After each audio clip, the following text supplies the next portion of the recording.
Well, it may have been the most anticipated handshake of his presidency so far. President Joe Biden greeting Russian President Vladimir Putin ahead of their summit in Geneva. But was this week's meeting a success? Face the Nation host John Dickerson joins us tonight from Washington. So, John, in this day and age, how can we judge it?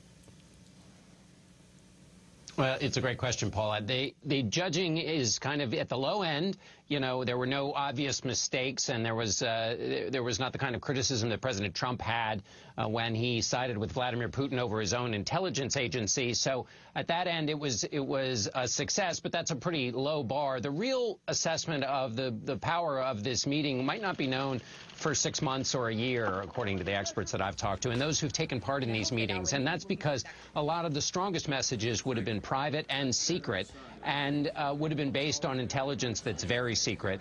And basically, the way we'll know is if Russia stops basically either harboring cyber terrorists, if we start to see the number of attacks go down, or if we start to see less threatening and mischief making by the Russians, either in Ukraine or in the business of other sovereign nations. And so it may take a little while before we really know if this trip bore any fruit. And as for next week, John, the Senate is scheduled to take up the voting rights legislation next week. What can we expect? Well, this is a huge priority for Democrats because in the state houses, Republicans have been pushing all kinds of measures that Democrats say deeply restrict their voters from being able to participate in elections.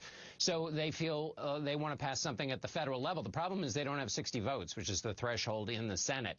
Joe Manchin this week, the West Virginia Democratic senator, tried to put together a bipartisan package with some of the things that Republicans wanted, like a voter ID provision. And he got some support from the left. Stacey Abrams, who's worked hard on voting rights in Georgia, said she could support it. But on the right, Mitch McConnell, the leader of the senators, leader of Republican senators, said he wasn't interested in it at all. So they may bring up the legislation, but there's almost no chance that it'll pass. Well, John Dickerson, thanks so much. Happy Father's Day to you, by the way. And we'll be watching John on Face the Nation on Sunday morning at 10:30 on WBZ.